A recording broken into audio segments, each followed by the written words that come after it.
Hello children. कल हमने मैथिली शरण गुप्त का महाकवि मैथिली शरण गुप्त के विषय में जाना था। वो हमारे राष्ट्र कवि हैं। उनका जीवन परिचय हमने पढ़ा था और उनकी कृतियाँ, महत्वपूर्ण कृतियाँ हमने जानी थी। उनकी भाषा, उनके रस, छंद, अलंकार सबके विषय में कल हमने जाना था। आज हम उनकी इसी कृति जो साकेत से ली गई है, कैकेयी का अनुताप, उसको पढ़ेंगे। आपके कोर्स में है कैकेयी का अनुताप। तो आइए देखते हैं कविता। बहुत सुंदर कविता है, आपको मजा आ जाएगा, भाव विभोर हो जाएंगे इस कविता को पढ़कर।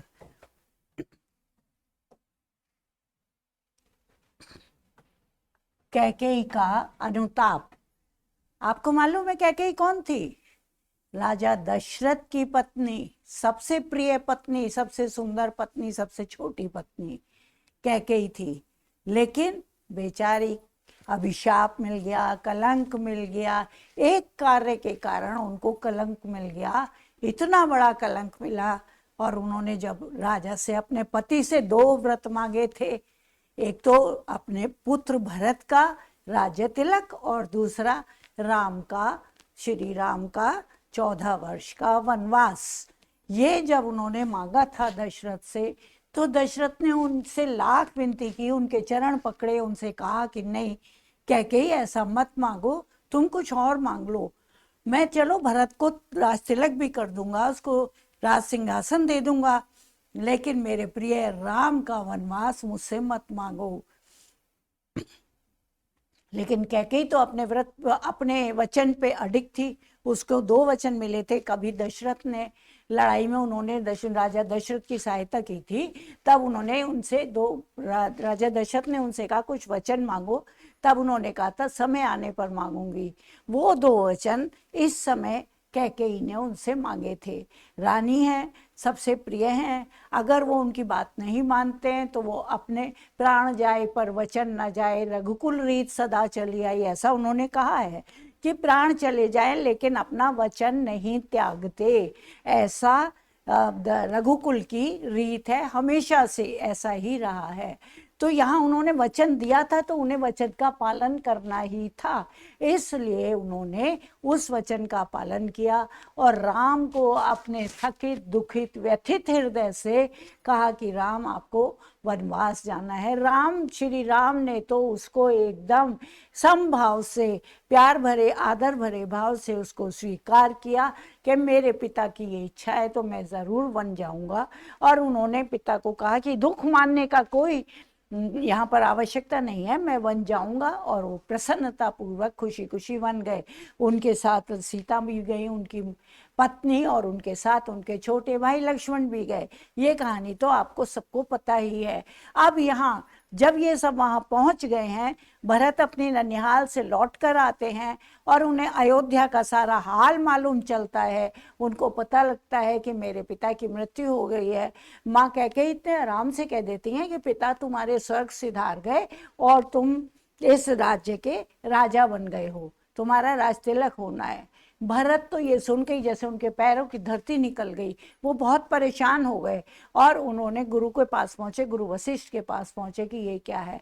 उन्होंने तब उनसे आज्ञा नहीं मांगी, उन्होंने गुरु वशिष्ठ से ये नहीं कहा कि मुझे ऐसा करने की आज्ञा दो, वरन उन्होंने वहाँ उन्हें बताया, अपना मत बताया कि मैं राम भैया से मिलने जा रहा हूँ और राम भैया को वापस लेने जा रहा हूँ।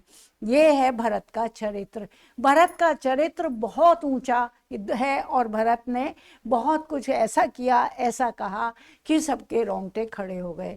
और ये सब लोग भरत के साथ साथ जब पता लगा कि भरत भैया राम को लेने जा रहे हैं, तो उनके पीछे पीछे पूरे अयोध्यावासी, नगरवासी चल दिए।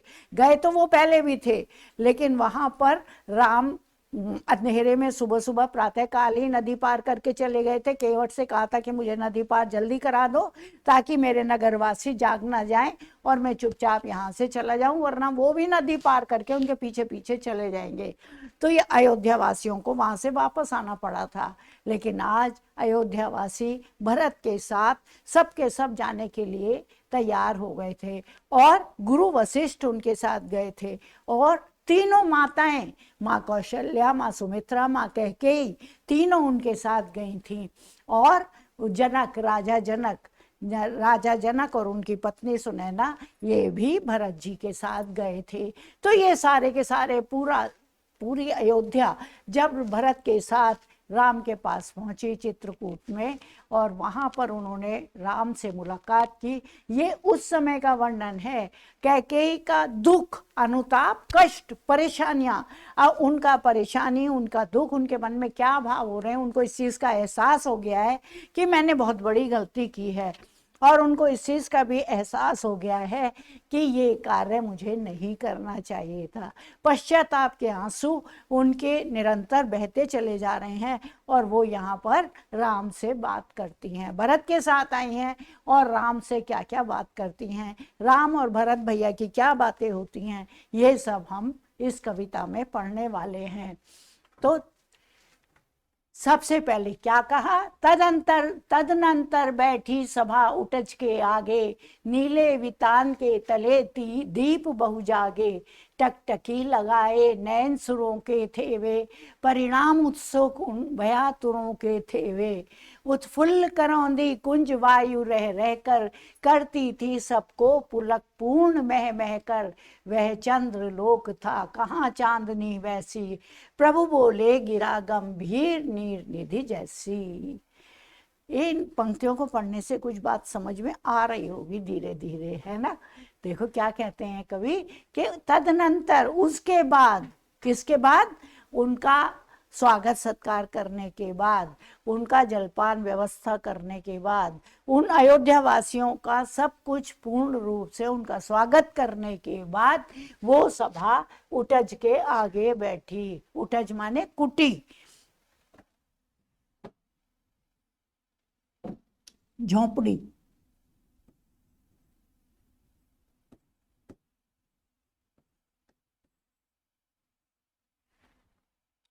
झोंपड़ी के सामने बैठ गई, जो उनकी कुटिया बनी थी, श्री राम की कुटिया जो लक्ष्मण जी ने बनाई थी, वहां उसके सामने वो बैठ गए। नीले वितान के तले दीप बहु जागे। वितान कहा है यहाँ आकाश को, मंडप, वैसे वितान कहते हैं टेंट को, शामियाने को, जो ऊपर शामियाना लगाया जाता है ना, उसको कहते हैं वितान। यहाँ पर वितान कहा है आकाश को। तो जे सार वहां पर्वत पर, वहां चित्रकूट में, सारे उस जंगल में आकाश ही आकाश ऊपर दिखाई देता है। तो ऐसा लगता है कि मानो नीले आकाश, नीले मंडप के नीचे बहुत से दीप जाग रहे हों।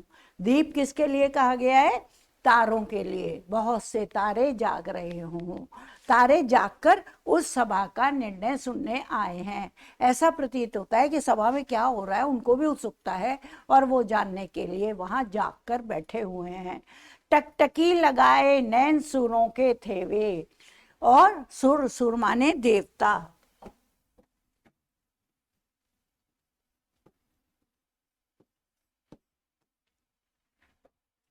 टकटकी लगाए, देवता लोग भी टकटके लगाकर इस सभा में जो चर्चा होने वाली थी, जो परिणाम निष्कर्ष निकलने वाले थे, उन सब को इंतजार से देख रहे थे। ऐसा क्यों था, देवता क्यों देख रहे थे, उन्हें क्या मतलब है भाई, लेकिन देवता देख रहे थे। क्यों, क्योंकि ये सब उन्हीं की चाल थी।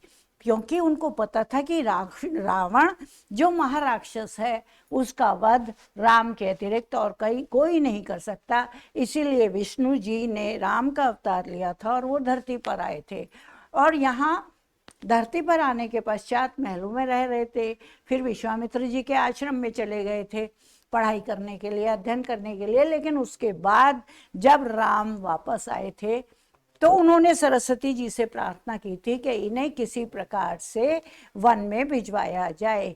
तब सरस्वती जी ने मंथरा की बुद्धि को फेरा और उन्होंने कैकेयी की बुद्धि को परिवर्तित कर दिया, इस प्रकार ये ताकि ये वन चले जाएं। तो ये सब उन्हीं की चाल थी, देवताओं के द्वारा किया गया ये कार्य था। इसलिए वो टकटकी लगाकर देख रहे थे कि कहीं राम वापस अयोध्या न लौट जाएं, कहीं ऐसा ना हो कि राम वापस लौट जाएं और फिर हमारा जो उद्देश्य है वो बेकार का बेकार हो जाए, व्यर्थ हो जाए। परिणाम उत्सुक उन भयातुरों के थे वे, और परिणाम के लिए उत्सुक देवता इस परिणाम को जानना चाहते थे, बहुत उत्सुक थे, जिज्ञासु थे। उनके मन में ये जिज्ञासा थी कि इस सभा का निर्णय क्या होगा, और वो भयातुर थे, डर से डरे हुए थे। क्यों? भय माने डर, तो डर से वो डरे हुए थे। क्यों डरे हुए थे? कि कहीं राम वापस ना लौट जाएं, कहीं ये सब उन्हें बहला फुसला कर वापस ना ले जाएं। अगर वापस ले जाएंगे तो रावण को कौन मारेगा?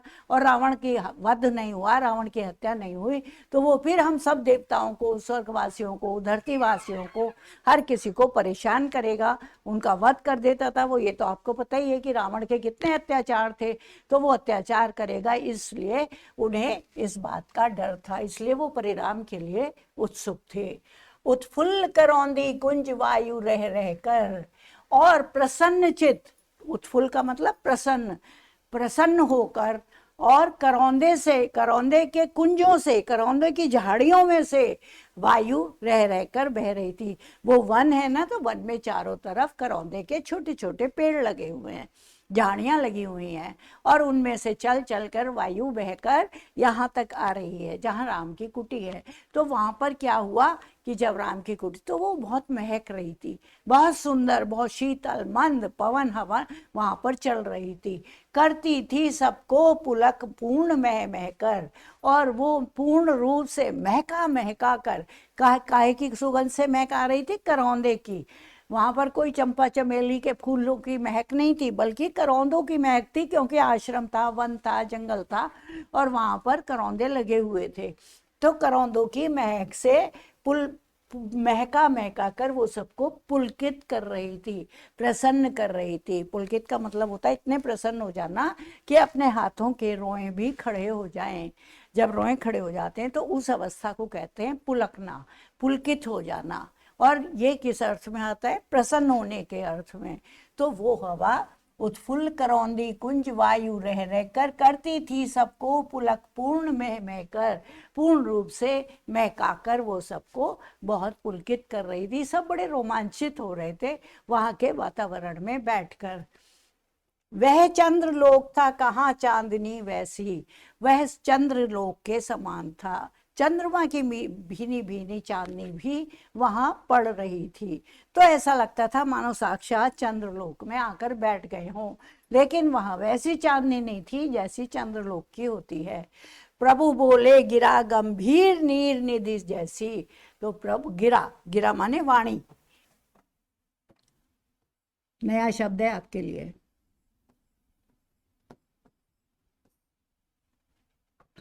प्रभु, प्रभु कौन? श्री राम। प्रभु बोले गिरा गंभीर नीर निधि जैसी। नीर माने पानी और निधि माने खजाना, मतलब समुद्र। समुद्र के समान गहरी, गंभीर, गंभीर का मतलब गहरी, समुद्र के समान गंभीर आवाज में, वाणी में प्रभु बोले। मतलब जब ऐसा सब कुछ हो गया, नैन भी, वो देवता भी नैन अपने टकटकी को लगाकर देख रहे हैं, हवा बह रही है, उसमें खुशबू आ रही है करौंदों की, और सब ऐसा आसमान में तारे खिले हुए हैं, लगता है ये सभी परिणाम सुनने को उत्सुक हैं। तो ऐसे समय में वहां पर प्रभु गंभीर आवाज में, गंभीर वाणी में, निधि, निर्निधि गंभीर सागर के समान गंभीर वाणी में बोले। क्या बोले? हे भरत भद्र अब कहो अभीप्सित अपना, सब सजग हो गए भंग हुआ जो सपना। हो हे आर्य, रहा क्या भरत अभीप्सित अब भी, मिल गया अकंटक राज्य उसे जब तब भी। हे राम, पहले राम बोले हे भरत भद्र, भरत भद्र, हे श्रेष्ठ भरत, हे श्रेष्ठ, हे कल्याणकारी भरत, अपना अभीप्सित कहो, अपनी इच्छित बात, अपनी इच्छा प्रकट करो। अभीप्सित का मतलब इच्छित।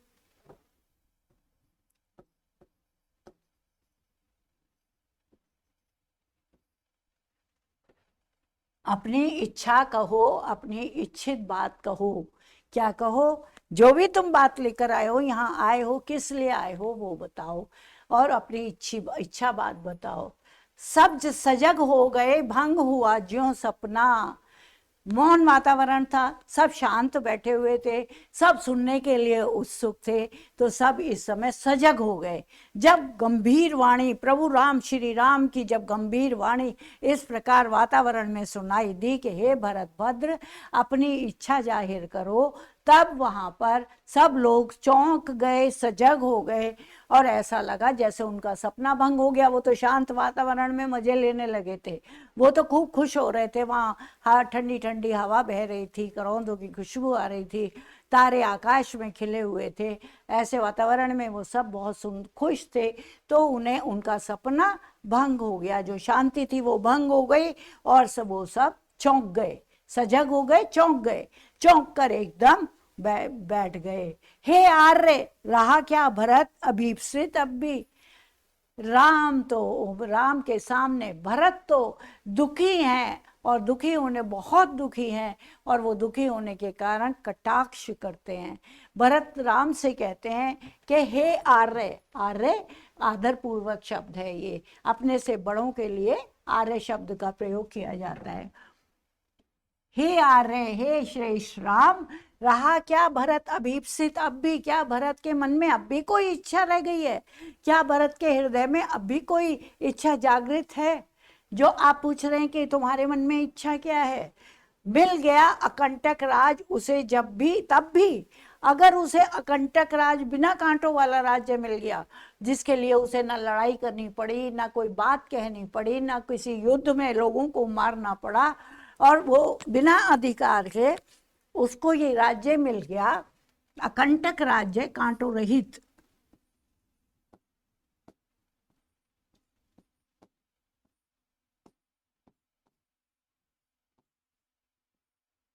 कांटों रहित राज्य मिल गया, तब भी उसकी कोई इच्छा जागृत रह जाएगी। हे आर्य, बताइए तो सही, ऐसा कैसे हो सकता है? मुझे तो राज्य मिल गया, मैं तो बहुत खुश हूं। कटाक्ष कर रहे हैं, व्यंग्य कर रहे हैं भरत राम के साथ। पाया तुमने तरु तले अरण्य बसेरा, तुमने तो तुमने तो पेड़ के नीचे जंगल में बसेरा प्राप्त कर लिया। हो रह गया अभीप्सित शेष तदपि क्या मेरा, तब भी क्या मेरी कोई इच्छा रह गई है, बची हुई इच्छा रह गई है कि मैंने तुम्हें तो पेड़ के नीचे डाल दिया, यहाँ भिजवा दिया, अरण्य में भिजवा दिया, तुम अरण्य में हो, जंगल में रह रहे हो, और मुझे अकंटक राज्य मिल गया है, बिना कांटों वाला इतना बड़ा राज्य का मैं स्वामी हो गया हूँ। हे श्रेष्ठ राम, हे आर्य, क्या अभी भी मेरी कोई इच्छा रह गई है? क्या अब भी मैं कुछ करना चाहता हूँ, कुछ और पाना चाहता हूँ जो आपके पास आया हूँ? तनु तड़प तड़प कर तप्त तात ने त्यागा, क्या रहा अभीप्सित और तथापि अभागा। शरीर तड़प तड़प के, तप्त तात, दुखी, तात माने पिता,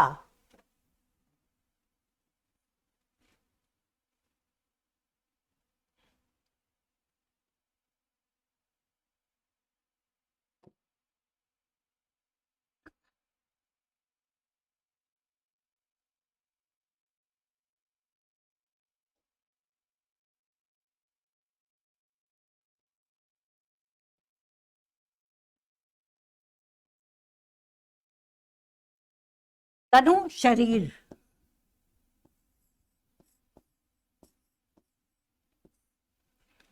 दुखी पिता ने तो तड़प तड़प कर अपने शरीर को त्याग दिया। दुखी पिता, तप्त तात, दुखी पिता, तप्त माने दुखी,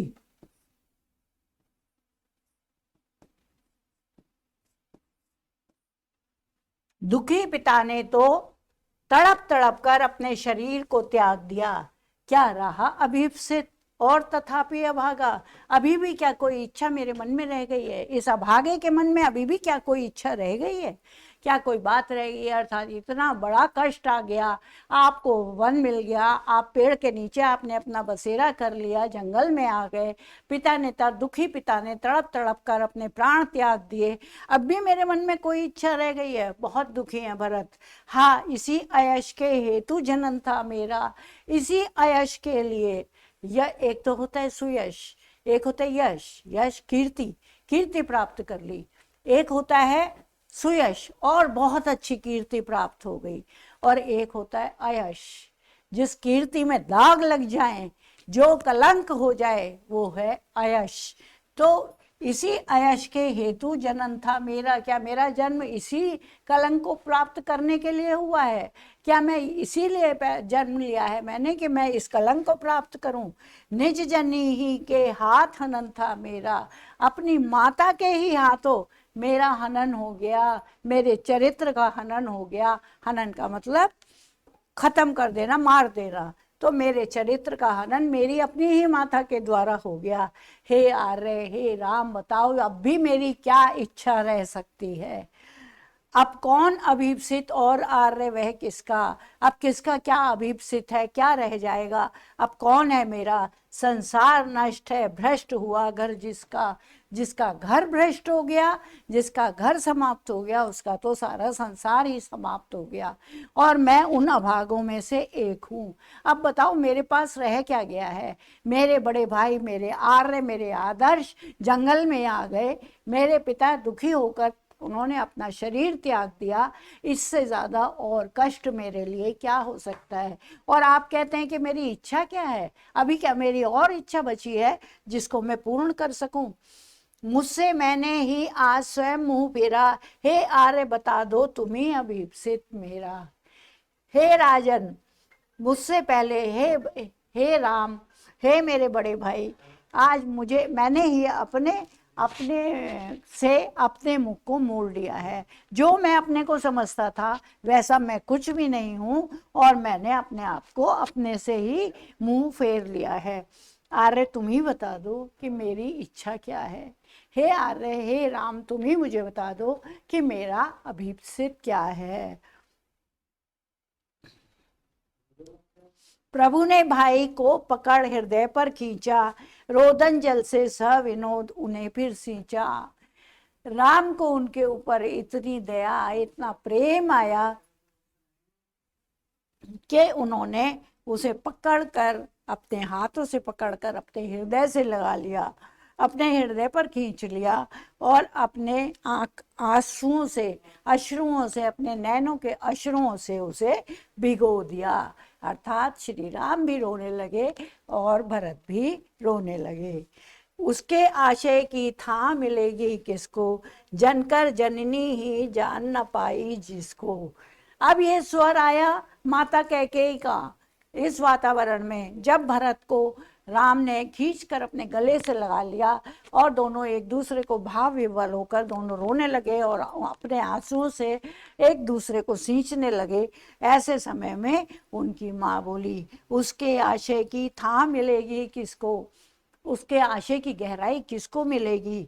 जनकर जननी ही जान न पाई जिसको। जन्म देकर भी, माता कहते हैं कि माता जो है अपने पुत्र के विषय में सब कुछ जानती है, लेकिन यहाँ कह रही हैं कि जनकर जननी ही जान न पाई जिसको। जन्म देकर भी जननी जिसे जान नहीं पाई, ऐसे पुत्र के आशय की गहराई किसको मिलेगी। मुझे नहीं पता था कि इनका अपने भाई के लिए इतना अधिक आदर है, इतना अधिक प्रेम है। मैं तो स्वार्थी हो गई थी और मैंने स्वार्थ में आकर ये वचन मांग लिए और ये कर्म कर डाले।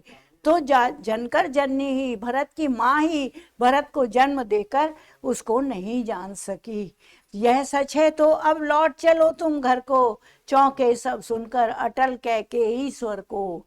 ये सुनकर अगर ये बात सच है कि मैं अपने पुत्र को नहीं जान पाई, इसका हृदय तो तुम्हारे लिए बना हुआ है, तुम ही इसके हृदय में स्थित हो, तो ऐसे तो ये बात सच है तो तुम घर लौट चलो, अब तुम यहाँ मत रहो। मैं तुमसे निवेदन करती हूँ, प्रार्थना करती हूँ कि तुम घर चलो। ये सुनकर अटल कैकेयी के अटल स्वर को सुनकर, अटल जो नहीं टलने वाला है, जो कैकेयी ने जो बोला वो अब कैकेयी अपने वचन से हिलने वाली नहीं है, उसने जो कह दिया वो अटल है। तो अटल कैकेयी स्वर को सुनकर सब लोग चौंक गए।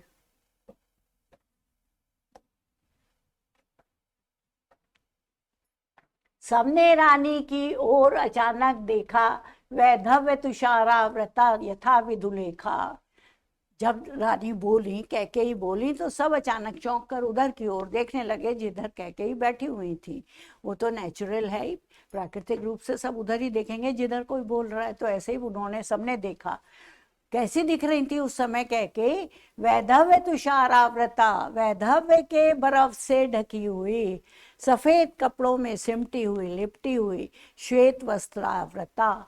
तो ये वैधव्य के बर्फ जैसे, जैसे मानो बर्फ से उनको ढक दिया गया हो, इस प्रकार श्वेत वस्त्रों में, जैसे विधु लेखा चंद्रमा का भाग्य का लेखा हो। ये भाग्य का लेखा है कि उनको इस स्थिति में रहना पड़ रहा है। और वो तुषारावृता बर्फ से ढकी हुई, कौन से बर्फ से, क्या तुलना की है यहाँ कवि ने? वैधव्य के बर्फ से, विधवापन के बर्फ से ढकी हुई वो भाग्य की रेखा यहाँ दिखाई दी। हाँ जनकर भी मैंने ना भरत को जाना, सब सुन ले तुमने स्वयं अभी ये माना, और तुम भी ये मानते हो कि मैंने भरत को नहीं जाना। मैंने उसको जन्म तो दे दिया, लेकिन मैं उसको समझ नहीं पाई। ये बात तुम अच्छी तरह जानते हो। और यह सच है तो फिर लौट चलो घर भैया। ये बात सही है, ये बात बिल्कुल सही है कि मैं भरत को नहीं जान पाई, भरत के हृदय के भावों को नहीं समझ पाई, इसलिए भैया तुम घर लौट चलो। मैं अपराधीन हूँ हे तात, मैं अपराधीन हूँ हे पुत्र, मैं अपराधीन हूँ। क्या अपराध किया है कैकेयी ने? श्री राम को वन भेजना और भरत को राजगद्दी दिलवाना, ये अपराध कैकेयी का बहुत बड़ा अपराध है। तो वो कह रहे हैं कि ये अपराध किया है, मैंने ये अपराध किया है हे तात, मैं अपराधीन हूँ। तुम्हारी मैया, तुम्हारी माँ अपराधीन है। आज वो पश्चाताप कर रही है, जंगल में आके, वनों में आकर, श्री राम के कुटिया के सामने बैठकर अब वो पश्चाताप कर रही है अपने किए गए कर्म का, कि मैं बहुत बड़ी अपराधीन हूँ। दुर्बलता का ही चिन्ह विशेष शपथ है, पर अबला जल के लिए कौन सा पथ है। कहते हैं कि जो दुर्बल होता है वही शपथ खाता है, अदरवाइज शपथ कोई आसानी से नहीं खाता। शपथ खाने की जरूरत किसे पड़ती है? जो दुर्बल है, जो कमजोर है, वो शपथ खाता है। तो कहते हैं कि दुर्बलता का ही चिन्ह विशेष शपथ है, पर अबला जन के लिए कौन सा पथ है। पर मैं तो दुखियारी हूँ, मैं तो अबला हूँ, मेरा तो कोई सहारा नहीं है, मेरे लिए कौन सा रास्ता है। मैं तो शपथ खाना भी मेरे लिए बेकार है।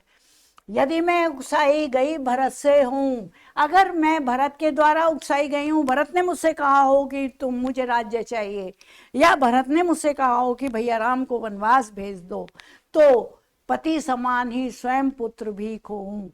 कैकेयी का स्वाभिमान इस समय जाग गया है। कैकेयी कह रही है कि जैसे मैंने अपने पति को खोया है, उसी प्रकार अगर ये बात झूठ है, तो अगर ये बात सच है, तो मैं अपने पुत्र को भी खो दूं, मैं यहाँ पर भरत को भी खो दूं। ऐसा मेरे मन में विश्वास है कि मुझसे भरत ने इस विषय में कुछ नहीं कहा था। इस बात को वो क्लियर करना चाहती है, स्पष्ट कर देना चाहती हैं। वो कहती हैं लोग समझें कि भाई ये भरत ने कहा होगा, भरत की चाल होगी, ऐसा कुछ नहीं है। माता कैकेयी खुद समझा रही हैं कि भरत ने ऐसा मुझसे कुछ नहीं कहा था। ठहरो, मत रोको मुझे, कहूँ सो सुन लो, पाओ यदि उसमें सार उसे सब चुन लो। ठहरो, मुझे इस समय कहने से कोई मुझे रोको मत, मैं जो कुछ कह रही हूँ उसको सुनते जाओ, और उसमें जो भी सार तत्व है, जो भी सच्चाई है, जो भी गहराई है, उसे चुन लो, अर्थात उसे अपना लो, उसे स्वीकार कर लो। करके पहाड़ सा पाप मौन रह जाऊं, राई भर भी अनुताप न करने पाऊं। मैंने कितना बड़ा पाप करा है, मैंने पहाड़ के समान महान बड़ा पाप करा है, और मैं वो पाप करके भी चुप रह जाऊं। क्वेश्चन आ सकता है कि कौन सा पाप कैकेयी ने किया था, तो आप क्या बताएंगे?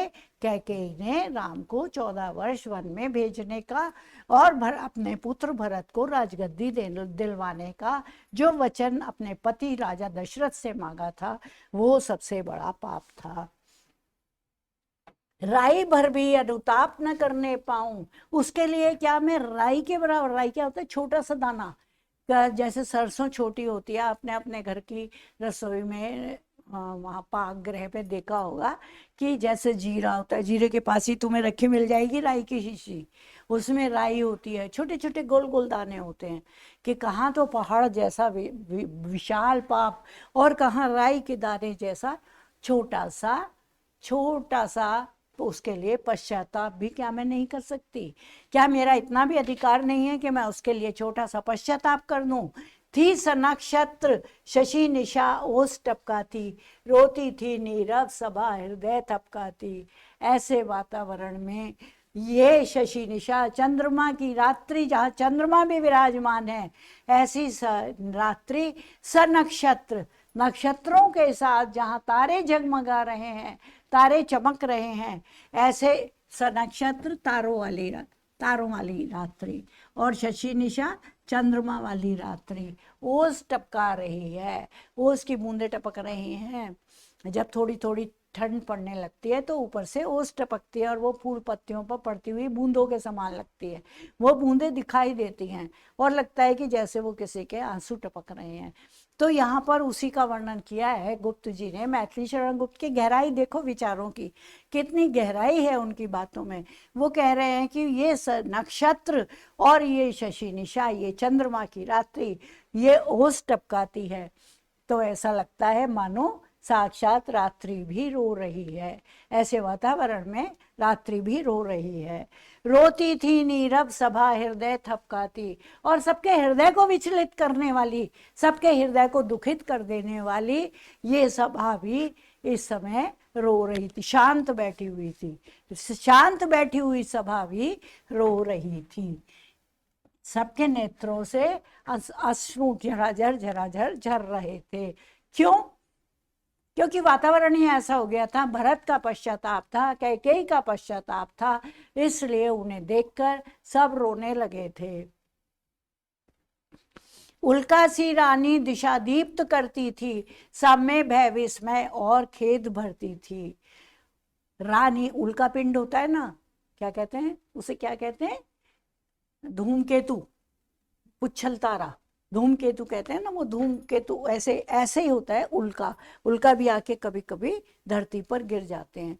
तो वो सफ़ेद है और बैठी हुई हैं, तो और वो उनके अंदर कोई चेष्टा नहीं है, कोई एक्टिविटी नहीं कर रही है, क्रिया नहीं कर रही हैं। तो ऐसी उल्का सी रानी दिशा दीप्त करती थी, श्वेत वस्त्रों में बर्फ के समान ढकी हुई दिखाई दे रही हैं। तो वो उल्का पिंड के समान लग रही हैं और वो सारी दिशा को दीप्त कर रही हैं, चमका रही हैं। उनकी जो कीर्ति है, उनकी कीर्ति नहीं, उनकी जो कांति है, उनकी कांति दिशा को चमका रही है। सब में भय विस्मय और खेद भरती थी।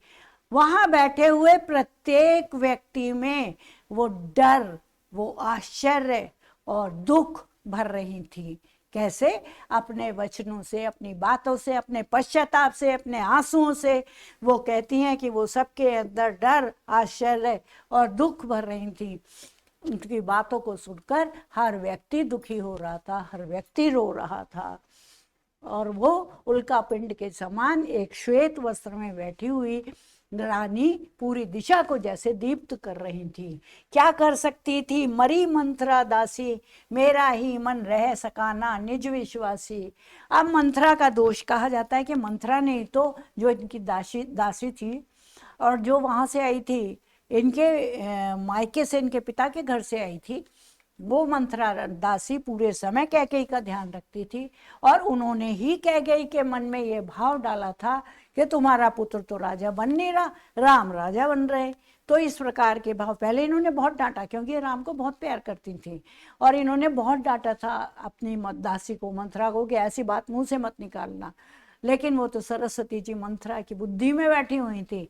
उन्होंने इस प्रकार के बात करे, संवाद करे कि कैकेयी की बुद्धि भी घूम गई।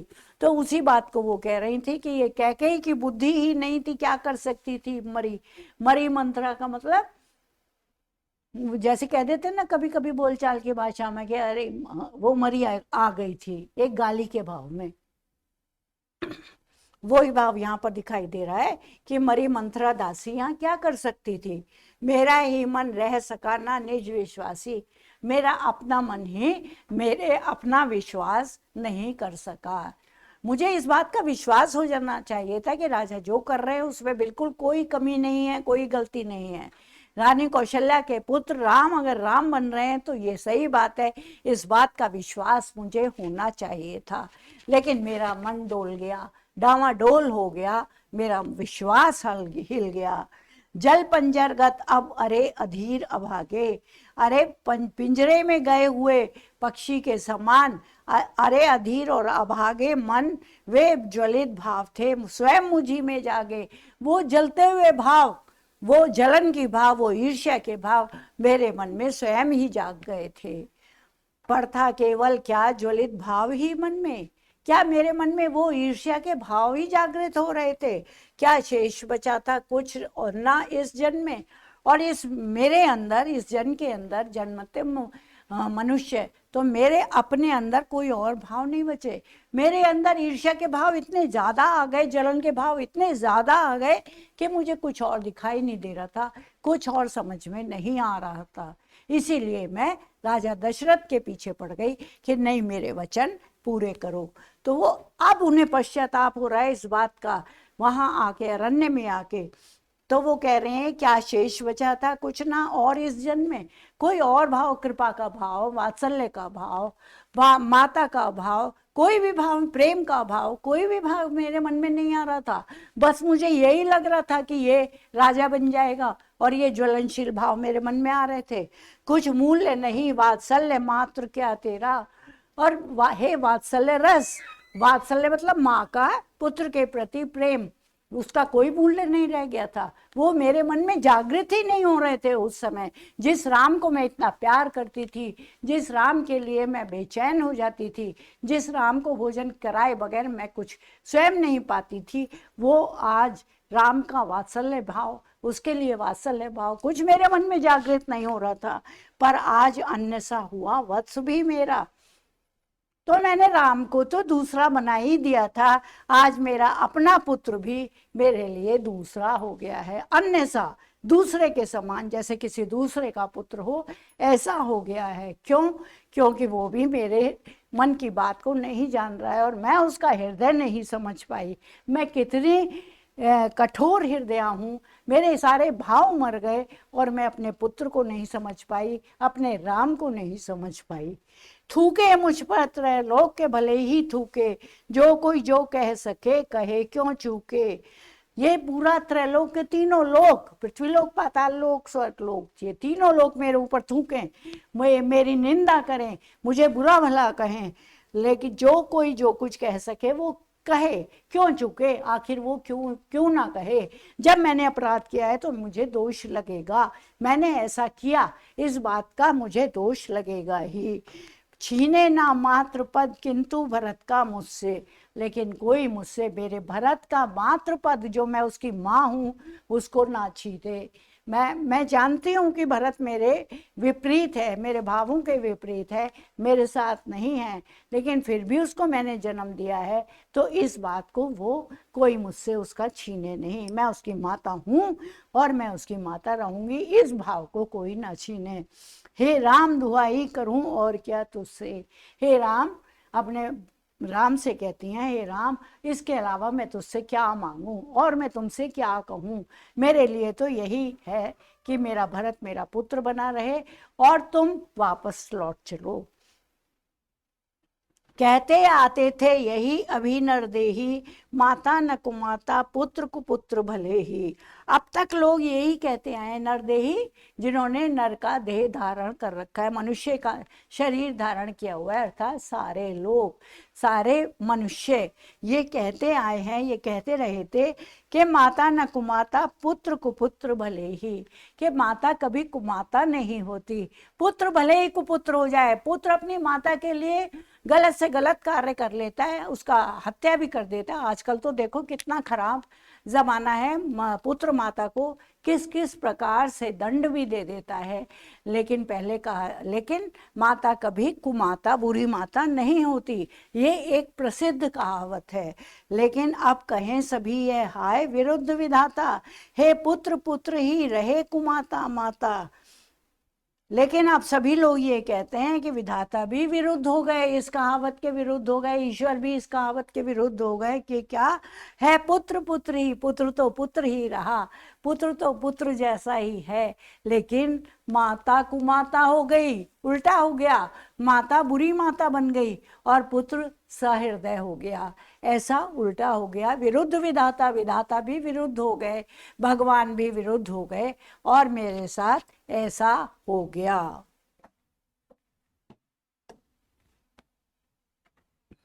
बस मैंने इसका बाह्य मात्र ही देखा, दृढ़ हृदय न देखा, मृदुल गात्र ही देखा। मैंने इसका कोमल शरीर ही देखा, मैंने इसका बाह्य शरीर ही देखा, बाह्य रूप ही देखा, बस मैंने इसका बाहरी रूप देखा, लेकिन मैंने इसका दृढ़ हृदय नहीं देखा। मुझे नहीं पता था कि ये अपने भाई के लिए इतना त्यागी है, ये अपने भाई को इतना अधिक आदर करता है, सम्मान करता है, प्यार करता है, ये बात मैं न जान सकी। मैं कितनी अभागी माँ हूँ। आफ्टर ऑल क्या था कि उसके भाई, उसके जो भाई थे राम, उनके लिए तो भरत बहुत कुछ थे, तो भरत जानते थे इस बात को, लेकिन वो कुछ कह नहीं सकते थे। परमार्थ न देखा, पूर्ण स्वार्थ ही साधा, इस कारण ही तो हाय आज यह बाधा। मैंने परमार्थ नहीं देखा, मैंने सब लोगों के कल्याण की बात नहीं सोची, सिर्फ अपना स्वार्थ सोचा, अपना कल्याण चाहा, अपनी भलाई चाही कि मेरा पुत्र राजा बन जाए, सिर्फ मैंने यही सोचा। इस कारण ही तो हाय आज यह बाधा, इसी कारण आज ये बाधा बन गई है। ये बाधा आज ये जो प्रतीत हो रही है, जो हमें दिखाई दे रही है, इतना बड़ा कष्ट आ गया है, अयोध्या के ऊपर कष्ट आ गया, हमारे रघुकुल के ऊपर कष्ट आ गया, हमारे रघुकुल वंश के ऊपर ये कष्ट आ गया, कलंक लग गया कि मैंने अपने पुत्र को वनवास भेज दिया, राम को वनवास भेज दिया, ये कलंक लग गया। तो इस कारण ही आज यह बाधा आ गई है। युग युग तक चलती रहे कठोर कहानी, रघुकुल में भी थी एक अभागिन रानी। युग युग तक ये कठोर कहानी चलती रहेगी। ये क्या कब की बात है? त्रेता युग की। तो त्रेता युग में तो ये हुआ ही, उसके बाद द्वापर में भी लोग इसको सुनेंगे और कहेंगे, और उसके बाद कलयुग में भी लोग इसको सुनेंगे, जानेंगे और कहेंगे। सभी कैकेयी के ऊपर कलंक लगाएंगे। कैकेयी ने ऐसा किया था कि राम को वनवास दिलवा दिया था अपने पुत्र की खातिर। तो ये कठोर कहानी चलती रहेगी कि एक रानी अभागिन थी जो अपने पति को खा गई, उसकी मृत्यु करवा दी और स्वयं अभागिन हो गई, विधवा हो गई। रघुकुल में भी एक ऐसी रानी थी। कहाँ रघुकुल, सूर्यवंशी इतने महान महान लोग आज हुए, रघु हुए, और वहाँ इतने बड़े बड़े राजा हुए, दशरथ हुए, और वहाँ ऐसे नियमों का पालन करने वाले, अनुशासन का पालन करने वाले राजा लोग होते थे। वहाँ पर एक अभागी रानी कैकेयी भी हो गई। निज जन्म जन्म में सुने जीव यह मेरा, धिक्कार उसे था स्वार्थ ने घेरा। अपने अपने जन्म में यह जीव सुनेगा, ये मेरा जीव सुनेगा, मेरी कहानी सुनेगा और मुझे धिक्कार देगा कि हे, उसे महास्वार्थ ने उसको घेर लिया था। इसी कारण उसके विचार इस प्रकार के बने। 100 बार धन्य वह एक लाल की माई, जिस जननी ने है जना भरत सा भाई। आप प्रभु बोल पड़े।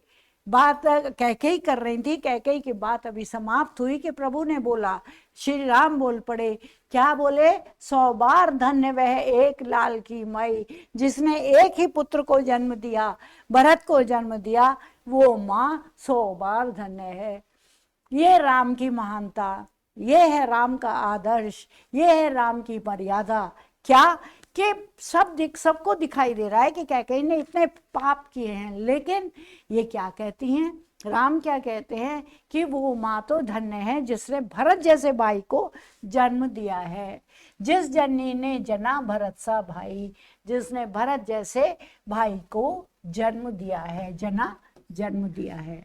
पागल सी प्रभु के साथ सभा चिल्लाई, पागलों के समान सारी सभा जो बैठी हुई थी वहां पर, वो शोकाकुल थी। विवल थी, भाव विवल थे, सबके हृदय में भाव आ रहे थे, सबके आंसू बह रहे थे, सब पूरी पूरी सभा नीरव होकर, शांत होकर, पूरा वातावरण शांत था और सब बातें सुन रहे थे, बहुत ध्यान से बातें सुन रहे थे। उसी समय सारी सभा एक साथ चिल्लाई, सौ भार धन्य वह एक लाल की माई, एक लाल की माई, एक पुत्र की माँ, 100 बार धन्य है। अभी तक जो भरत, जो कैकेयी को धिक्कार रहे थे, जो कैकेयी में दोष निकाल रहे थे, राम के कहने के कारण सारे के सारे बोल उठे कि 100 बार धन्य है वो एक लाल की माई। हा लाल उसे भी आज गंवाया मैंने, विकराल कुयशी यहाँ कमाया मैंने। कैकेयी ने फिर कहा कि हाँ लाल, उसे तुम कहते हो लाल, वो मेरा पुत्र है, लेकिन आज मैंने उसे भी गंवा दिया। वो मेरे तरफ, वो मेरे विचारों से सहमत नहीं है, मेरे कार्यों से सहमत नहीं है, इसलिए मैंने उसे भी गंवा दिया। और विकराल कुशली यहाँ कमाया मैंने, और भयंकर कुयश, बहुत बड़ा कुयश, मेरा अपमान, मुझे जो कलंक मिला है वो मैंने यहाँ इस संसार में कमाया है।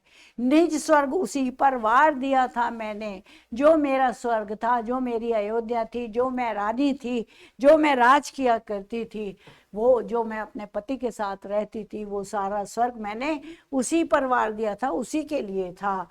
हर तुम ये तक से अधिकार लिया था मैंने, और मैंने तुम्हारा अधिकार भी हरण कर लिया था, तुमसे छीन लिया था और उसको दे दिया था। पर वही आज यह दीन हुआ रोता है, शंकित सबसे धृत हरिण तुल्य रोता है। लेकिन आज वही भरत, जिसको मैंने सारा अधिकार दे दिया था, स्वर्ग के समान राज्य दे दिया था, आज वही भरत दीन होकर, दुखी होकर, परेशान और विकल होकर रो रहा है, और शंकित सबसे धृत हरिण तुल्य रोता है। और कैसा शंकित होकर, शंकावान होकर, जैसे हिरण जो है ना, वो जब हिरण के समान जो है, हिरण भागता रहता है कि कोई उसे आकर मार ना दे, तो वो सबसे शंकित हो जाता है। तो उसी प्रकार से आज मेरा पुत्र भी उसी हालात में है। श्रीखंड आज अंगार चंड है मेरा, तो इससे बढ़कर कौन दंड है मेरा। श्रीखंड चंदन, चंदन को कहते हैं श्रीखंड, तो आज वो अंगार चंड है मेरा, मेरे लिए अंगार बन गया है। जो शीतलता प्रदान करने वाला चंदन है,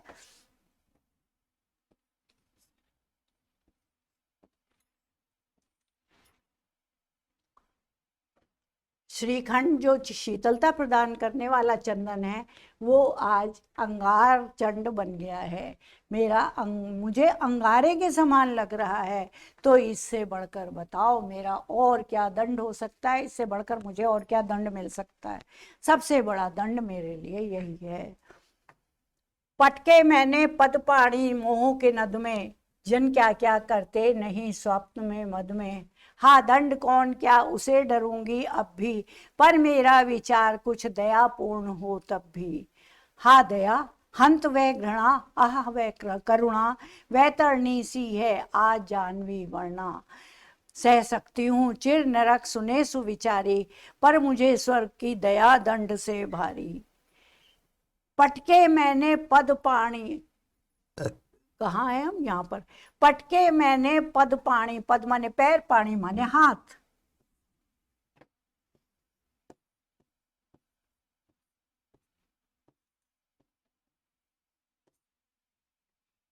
मैंने मोह के नद में, मोह के नदी में, मोह की नदी में अपने हाथ और पैर खूब पटके, और गलत सही सब तरीकों को अपना लिया। जन क्या क्या करते नहीं स्वप्न में मद में, लोग क्या क्या नहीं करते हैं अपने स्वप्न में, अपने घमंड में, घमंड के नशे में क्या क्या नहीं करते हैं, इसी प्रकार मैंने भी किया। हाँ दंड कौन क्या उसे डरूंगी अब भी, अब मेरे लिए दंड क्या बचा है, कौन सा ऐसा दंड है जो मुझे दिया जाए और मैं उससे डरूं। मेरा विचार कुछ दयापूर्ण हो तब भी, अगर मेरे विचार दयापूर्ण हो रहे हैं, अब मेरे विचार कुछ दयापूर्ण हो गए हैं और मैं राम के पक्ष में बात करती हूँ, तो भी मुझे दंड मिलेगा ही और मैं उससे डरूंगी नहीं। हा दया हंत वह घृणा, आह वह करुणा। ये दया, जो मैं दया दिखाती हूँ, और जो मैं घृणा करती हूँ और जो मेरे मन में करुणा के भाव आ रहे हैं, वो वैतरणी सी है आज जाह्नवी वरुणा। ये सब मेरे लिए वरुण पुत्री जाह्नवी गंगा। जैसे कहते हैं ना कि गंगा जो है हमें यहाँ से मोक्ष भवसागर से पार करा देगी, तो वरुण पुत्री गंगा वैतरणी के समान है, हमें भवसागर से पार कराने वाली है। तो मैं क्या वैतरणी के समान, उस वरुण पुत्री गंगा के समान अब मैं यहाँ से पार हो जाऊंगी। चाहे मैं दया दिखाऊं, घृणा हो मेरे मन में, करुणा मेरे मन में कुछ भी है, तो क्या मैं उससे पार हो सकती हूँ? सह सकती हूँ चिर नरक सुने सुविचारी, पर मुझे स्वर्ग की दया दंड से भारी।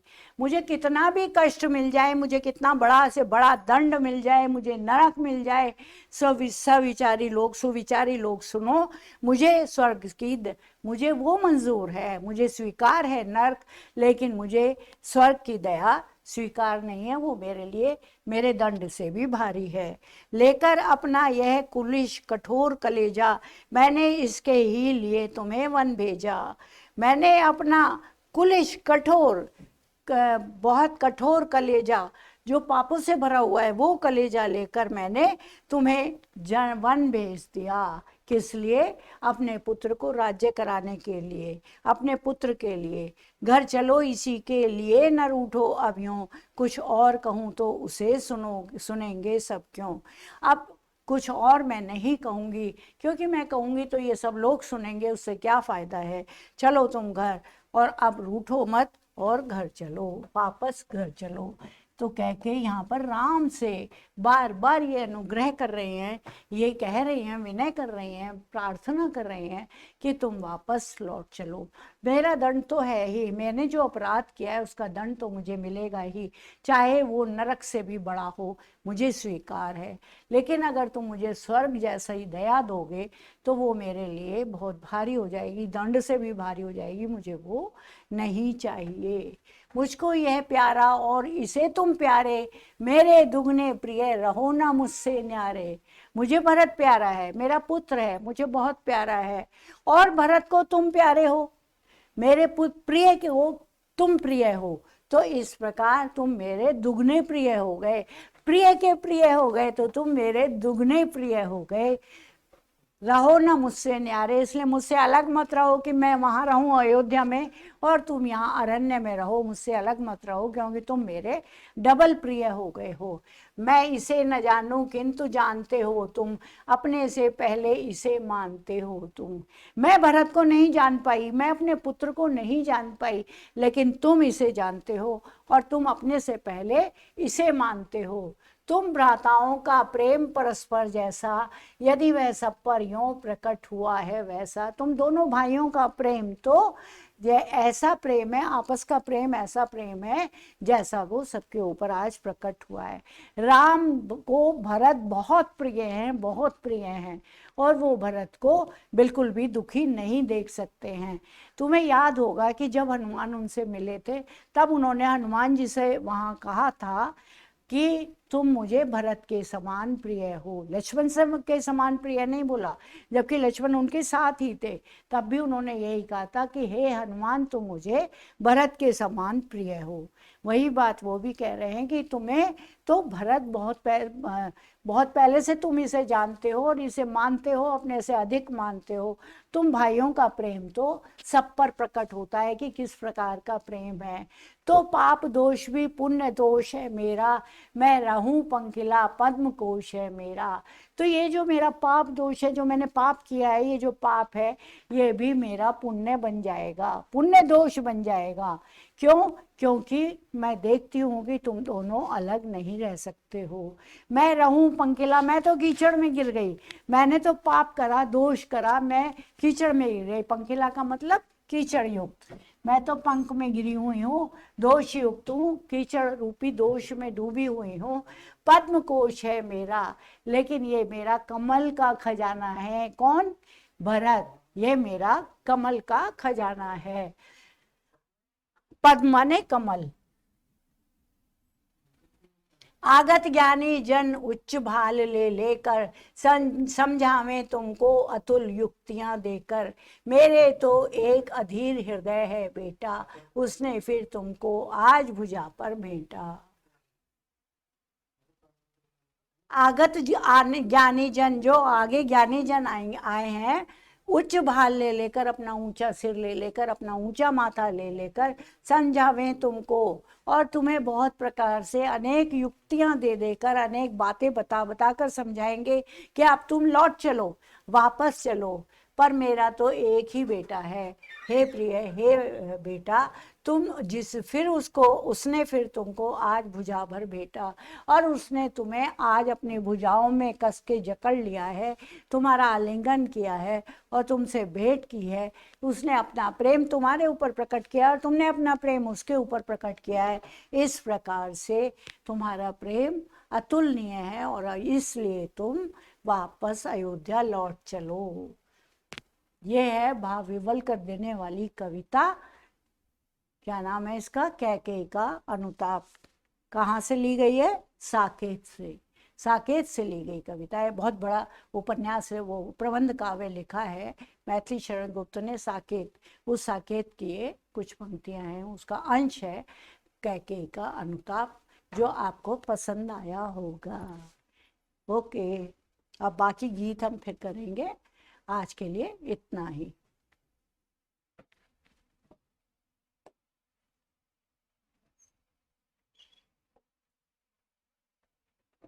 Happy learning, children.